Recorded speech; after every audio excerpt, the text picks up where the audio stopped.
We are reacting to Andor Season 2 trailer today. Yeah, we're gonna check that out, and hopefully it's good because the first series was great. So we're about to watch this right now here on this new premiere series, Arachnid Reaction on OG55.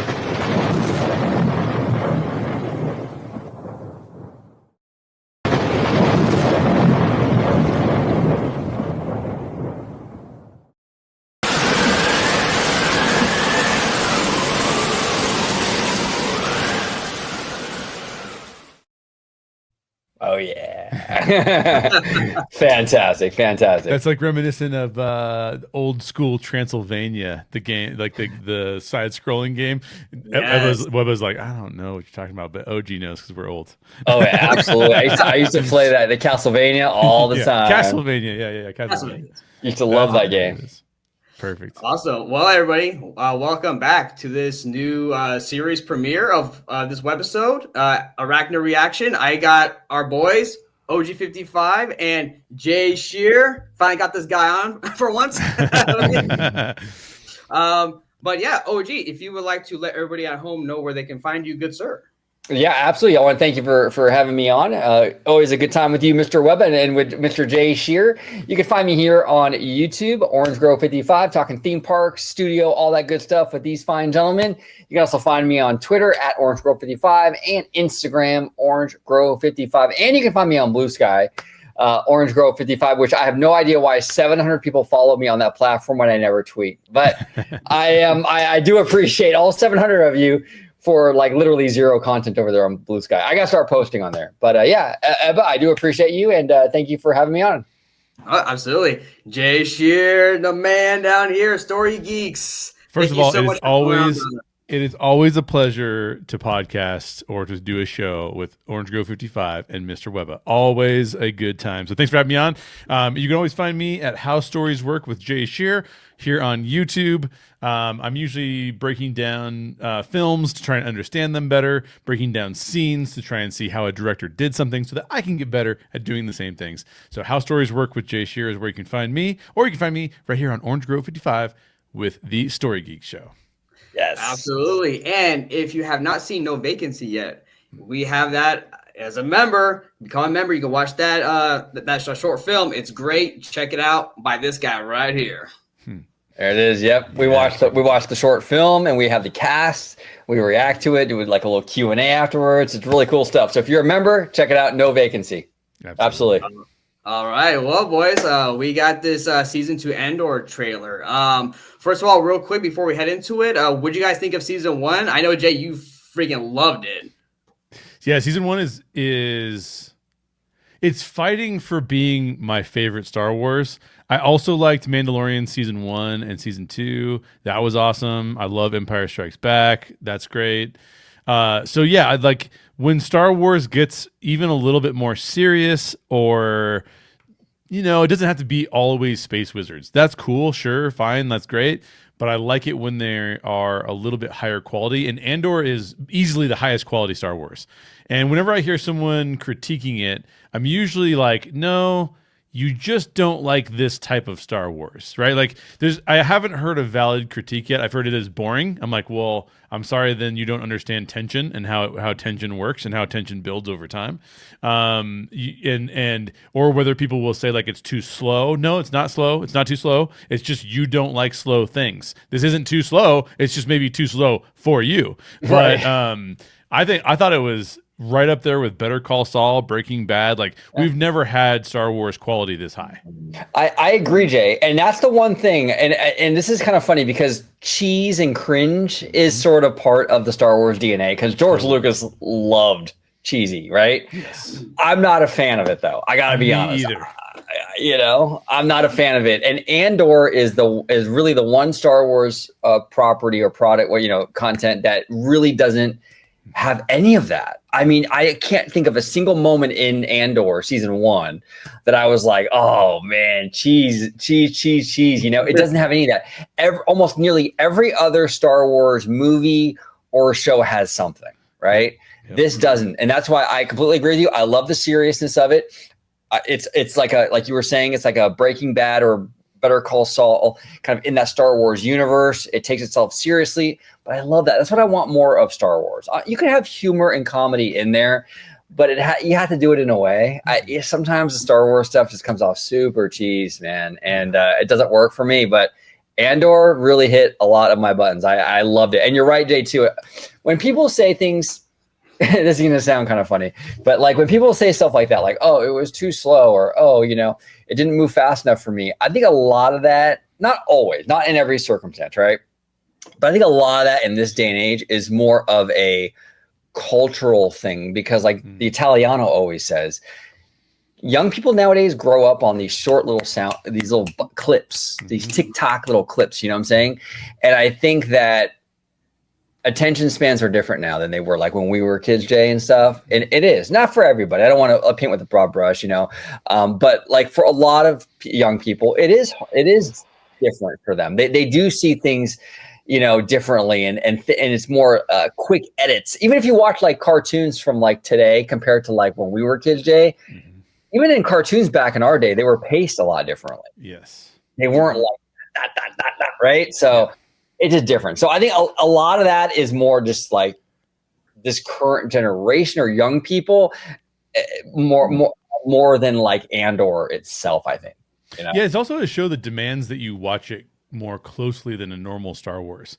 Like in a normal Star Wars show or film, you can sort of be halfway paying attention and understand what's going on, right? Andor requires that the little tiny relationships where like they're having a dinner and Mon Mothma is with her husband, and you realize that there's this little subtle tension that is like the actress is just playing it with her facial expressions, where you're like, that's not real happiness, that's feigned happiness, because she's pretending something so that he doesn't catch on to the fact that she's actually a rebel spy, right? Like and like those kind of things, if you don't want to pay close attention, if you kind of want to just have like lightsaber battles and you're just kind of like, okay, cool, I'm not really paying that much attention to like the core storytelling details, you're gonna miss that stuff. And you know, there are sometimes, because I think I'm undiagnosed but probably have ADHD. My wife makes fun of me all the time for it. And there's times when she'll be like, did you even catch what was happening in the show? And I'm like, oh no, I was like checking my phone really quick or whatever. So I get it. I get there's this desire to kind of be like, well, if I'm not being entertained all the time. But what I would say is it's the tension and the suspense is in there, but you have to pay close enough attention to it to get it. It's not just going to hit you over the head with excitement. And by the way that the brain works from a dopamine perspective is the brain builds dopamine and stores it before it releases it. So like I heard this from an NPR story with an opera singer who was saying, I only practice the highest notes, so that, you know, in opera the highest note is like the coolest thing, which I'm not an opera person, but that's what they were saying. And she's like, all the older performers would tell me, you got to work on the notes that come before the high note. And she's like, why? The high note's what everyone comes here for. It's like the grand finale. And they're like, no. When you tease them and toy with them all along, it starts to build dopamine in the brain, so that when you go to the high note, it's an even better experience for the audience. Yes. Well, this right here is a case study in dopamine, because when you get to the scene, this is a spoiler. Can we spoil things? We can spoil things from season one. Let's do it. When you get to the point in season one where Andy Serkis's character says, "I can't swim," you are like, holy cow. Like all of the resistance leading up to that, all of the interchanges that happened before that where he's skeptical but he wants to help, and then you realize something that he can't do. He cannot escape the jail no matter how hard he will ever try, but he overcame his fear and it helped everybody else do it. You're like, oh my gosh, that's mind-blowing. One of the best moments in Star Wars history, to be honest. And no one talks about it because they got bored. You know, it's like, come on. And I tell you too, that shot at the end of that too was fantastic. Absolutely fantastic. Yes. Yeah. I think Andor went over a lot of people's heads because they weren't willing, like you were saying, Jay, they weren't willing to really watch. A lot of people with Star Wars, and it's fine, everyone enjoys things differently, but a lot of people enjoy Star Wars on a very surface level. Like, I just want a lightsaber battle, and I just want, you know, and that's fine. If that's what they enjoy, that's what they enjoy. But I like the deeper stuff, man. I like the deeper stuff. I want to kind of dive into this stuff and really get into like the lore and, you know, the subtleties. So yeah. I think another before we do this, I think another two things actually is one, people who liked Rogue One, right? Because you have a lot of people who have this mindset of, oh, if you know, why would I care about a story before if I already know the end result, right? So you have that, and then you have people who like, they're like, Andor, I don't really care for that character, so why would I watch a show called Andor, right? Me personally, I have always liked Diego Luna as Andor. I've always liked this character, Andor. I thought he was cool. I liked him. So when they announced the Andor series, I was like, oh yeah. I was like, that actor, I like that guy. And this character, I like the character. So I'm pumped for it. Let's do it. Yeah. I'm glad you brought up the character because I did not especially love the character in Rogue One. He's fine. There's nothing wrong with him. I mean, but I love like Baze and Chirrut. Like those guys are amazing in that particular film. And I did love the plot of that film. I thought the plot of that film was extraordinary. So what I think is so cool about the show of Andor is that it takes a character that I thought was fine, and then it shows me what he had to go through and how he had to transform himself to get to the place where he is in Rogue One. And I was not expecting it to be so dramatic, and I was not expecting it to be this.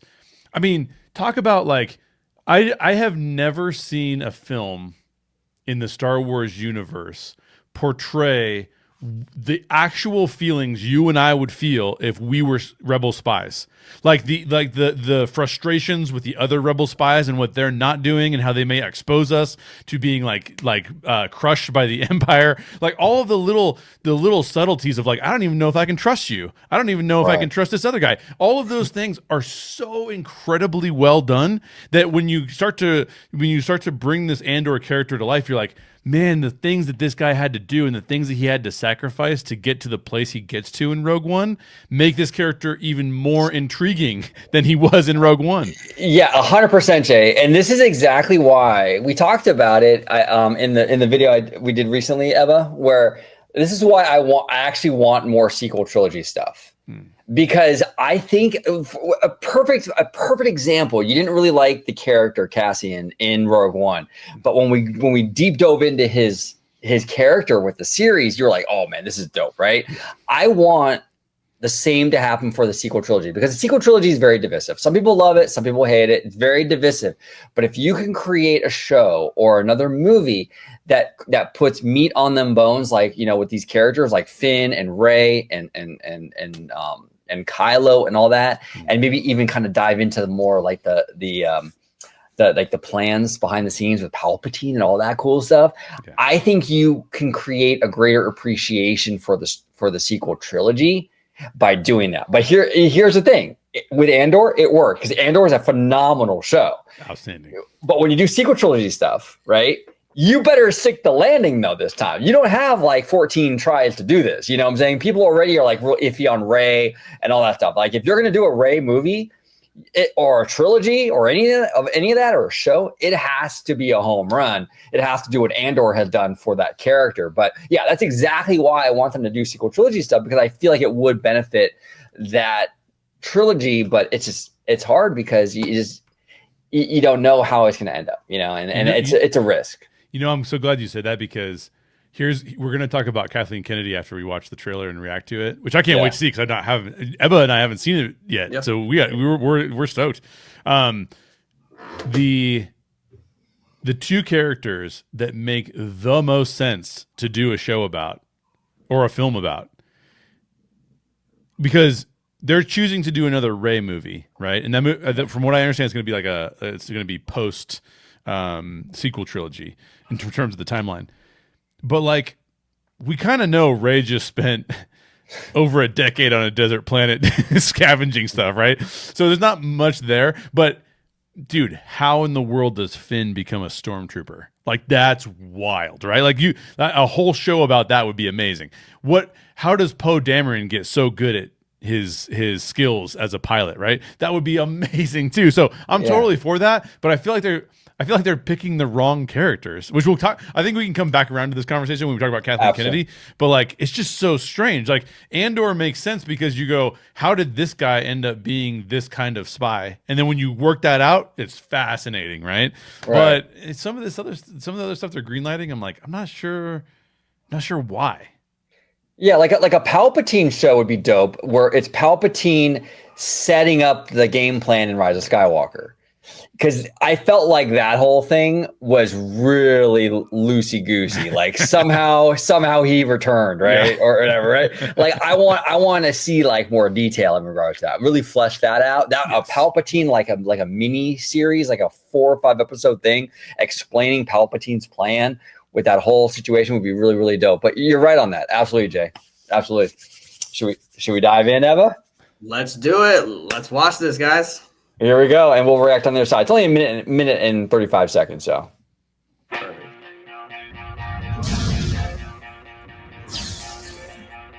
Quality looks great as always. You want to fight? Or you want to win?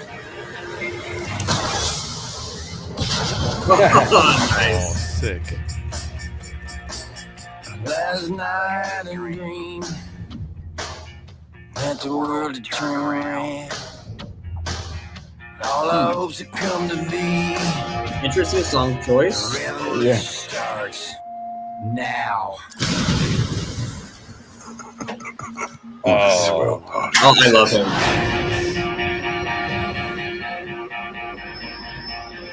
Dude. X-Wings, I love X-Wings, man.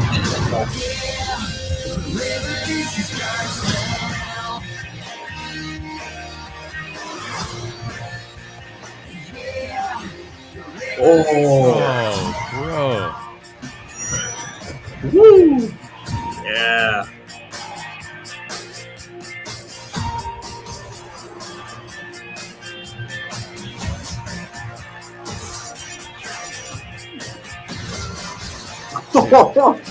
Remember this moment. You're here, you're right here, and you're ready to fight. Okay. looks. I don't know, guys. It looks pretty boring. Right? Oh man, I know, right? Oh man, I'll tell you this right off the bat. Already, this looks like this has more action, like combat action than the first season does. But which makes sense though, because this is the story. Because I believe, Jay, if I'm correct, right, this first season is going to take place over multiple different years, right, leading up to Rogue One, I believe. Yeah, I believe so. So with the more action pieces, like actually, like in a story sense, that actually makes sense. Yeah. So that's actually very cool. Like here's my thing though. Real quick, is that I hope that them doing that, they can execute it properly in that way where it doesn't feel like it's kind of like jarring going from here to here. You know what I mean? Yeah. So I hope like in like a narrative sense, they can make it like it's a smooth transition and it makes sense. But this trailer, I mean, besides here, see, I'm not really a fan of the music for the trailer, but the quality is still there, like from season 1. Like the action looks fun. It, again, it just looks like it's going to be a good time, and it's coming really pretty much next, because tomorrow's March, so pretty much after that, a month from now. Yeah. So yeah, I'm really excited. I think if I was to critique this trailer, it's not even anything I saw. It's the music piece. Not saying the song is bad. I just don't think the song fit the trailer. So yeah, I would agree with you, Ebba. That was my only critique too. Watching it was the music. It was very earthly, so to speak. Like I felt like our world. Obviously, it didn't feel like. See, the thing with Star Wars is the music is a character in and of itself. You know what I'm saying? It makes all the difference. And for me, this music felt like something that you would see like in any maybe country film or whatever. It didn't feel like a Star Wars soundtrack to me. Now maybe that's not even in the show. We'll see. But the visuals were absolutely incredible. The action sequences were absolutely incredible. Nothing really stood out to me as like cringy. Star Wars, you never know. That's why we talked about earlier. Sometimes some Star Wars stuff, it's iffy, right? But everything looks aesthetically beautiful, a ton of action. It looks like it's really ramping up. I love it. I love everything about this trailer. The only critique I have really was that music. And again, to be fair, that music might not even be in the show, and it probably isn't, but we'll see. What say you, Jay? Oh, I'm totally on board with you. I don't resonate with the music at all. It's so funny because when I listened to it, I was like, oh, they should have done like an in-world music piece. I mean, we've had Max Rebo, we've had like, the Mos Eisley Cantina band. We've had like all of these. What's the other one? Sneedles or whatever. Yeah. Whatever her name is. Sid Sneedles. Anyway, we've had those in music. They almost always come off as cheesy, to be honest. Yeah. If you were gonna do an in-world music piece, I do feel like that could have worked, and you could have made it more serious. Did you guys watch the Witcher series at all? Only the first season, and like I think I watched either half or the full second season. Maybe I stopped halfway the second season, but I did for sure watch the full first, and then like the 4 first episodes of season 2. Okay, because they had a guy who would play music. You remember the guy? I can't remember his name, but he's like the Witcher's like sidekick, and he would play music. And they actually had some like decent music like in the show, but it was very period appropriate. Like I was just playing like a little lute and stuff, right? Yes. This just feels like. You know what this feels like? It feels like you put the music for a complete unknown, the biopic for what's his name? You don't remember? Do you guys know what a complete unknown is about? Bob Dylan. It sounds like they just took the music from that trailer and put it in this trailer. Like, it just doesn't seem right at all. It doesn't, and it's funny because, like, for a show like, say, for example, like Mandalorian, yeah, I could almost see it fitting a little better with that because I see Mandalorian as kind of like a galactic western, yeah, and he's like the John Wayne, right, kind of vibe. So this kind of country kind of vibe might work a little better for a Mando, yeah. But for this, it just doesn't work for me. OG, bro, to your point is that even if they did that with Mandalorian. Like what Jay was saying, I think they need to tune it to sound like it's in period, in theme with that Star Wars world. Right, exactly. For me, this is me personally. I don't want to hear music like this in a sci-fi fantasy of Star Wars. I want it if you want to have something like this, I want it to sound more like it comes from the world of Star Wars. Mm-hmm. Not something from our earthly life. Yeah, because the Mando theme is like it has that country like twang to it. Yeah, but it's still Star Wars though. Yes. Dude, and that's what they should have done with this. I think. Yeah, no, the theme you hear for Mando, I love it. I think it's great. I think it fits perfectly. Yeah. It's like it is like a Western type of thing, but it still sounds like it fits in the world of Star Wars, like in a deserty area. Mm-hmm. And I like that. This was just kind of really out of place, honestly. But dude, this right here, the hyperspace stuff, I love it. The X-Wings are my favorite, like, space dogfighting ships, man. They're the best. Jay, what about you, bro? What do you think? Oh, dude, I love it. One more comment on the music before I comment on this. Sure. I could have been okay if you would have gone the opposite direction and played a piece of music that was super well known and nothing like Star Wars. So, like, Sabotage from the Beastie Boys, right? Yeah. Like, where it's like, because we know that what they're trying to do is sabotage the Death Star, right? So, like, yes. If they had like that as a lead up to it, like that could have been like, okay, this is going to signal that it's more action oriented, and that's kind of cool or whatever. I could have probably gone with that, but this is kind of weird. So, a couple things I like about this trailer that Ebba, you're pointing out with like X-Wings and stuff like that.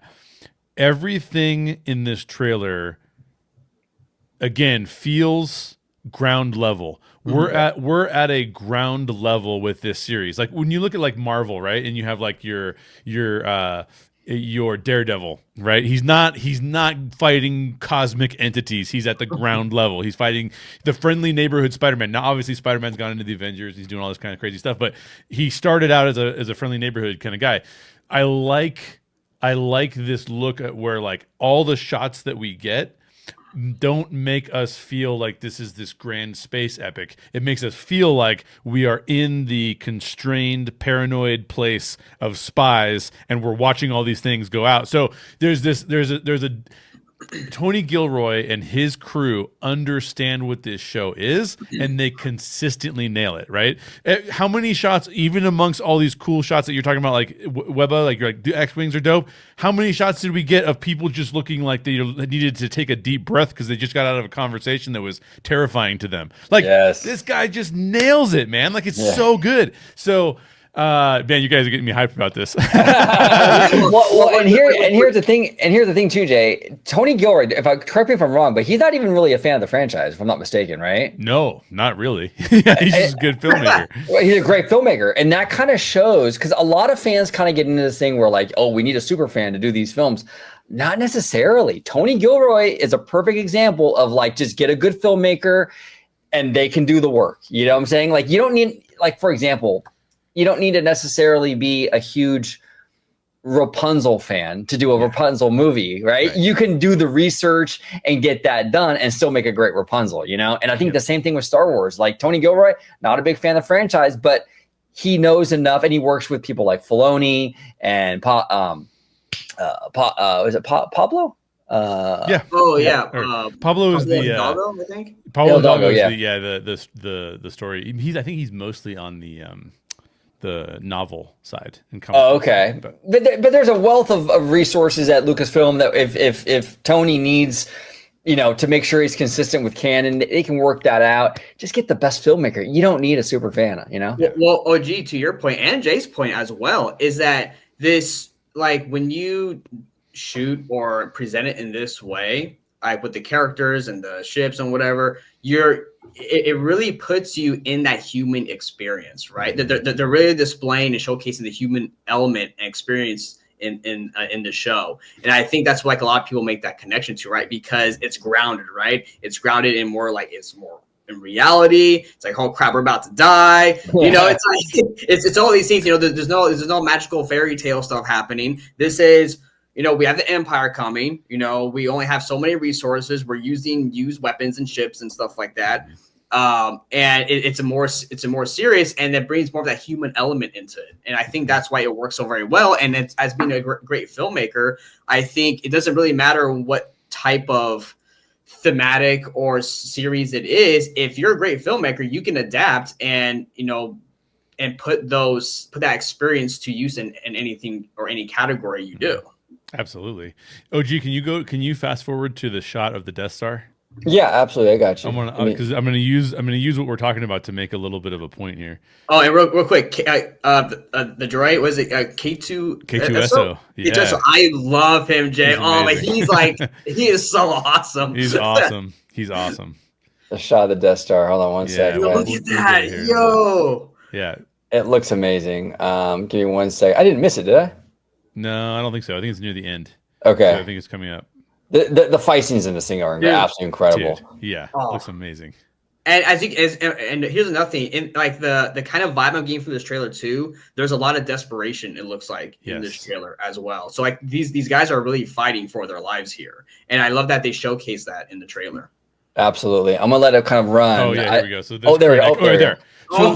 So notice this shot, right? Like, we are, by the way, there's a lot of shots of the camera behind the characters kind of following them. Again, almost as if they are paranoid of what may be going on around them. And we know, by the way, that Krennic is also paranoid about that because Vader is looking over his shoulder the whole time, right? Yeah. And so what I love about this shot is that this is the Death Star being created. So we don't get to see it in its complete kind of, we just see portions of it. We see one of the hemispheres of it, and we see Krennic watching it, and there's portions of the ship that are blocking our view of it. And I just think that that's just so grounded. You know what I mean? Like, another filmmaker, if you're trying to do like big space battles and stuff like that, you might do like what Lucas did, which is also amazing, just a different style, where in the beginning of Star Wars, one of the most classic scenes of all time, right? Yes. Where the Star Destroyer just rolls onto the screen and it just gives us this immense size and this immense like feeling of like, wow, I am a small piece of a giant space battle. This is not that. This is I am a human being in this world, and it is crazy what happens around me, right? And it's just so cool, man. It's so cool. And the thing is, it's crazy to me to think because, Jay, we're older, right? And like with TV and stuff, back in the day, TV was always seen as sort of like lesser quality than film, right? Right. Totally. And I remember like made for TV movies, like we're like, oh, that's going to suck. Totally, 100%. Or even like the Disney stuff, like in the 90s, right? Like you had the Aladdin the movie, the animated movie, but then you had Aladdin the show. Yeah. And the show, you could tell the animation was like 3 notches, like, you know, like downgraded, right? And the stars wouldn't voice them anymore. Like they would hire another actor to come in and like spend less money, basically.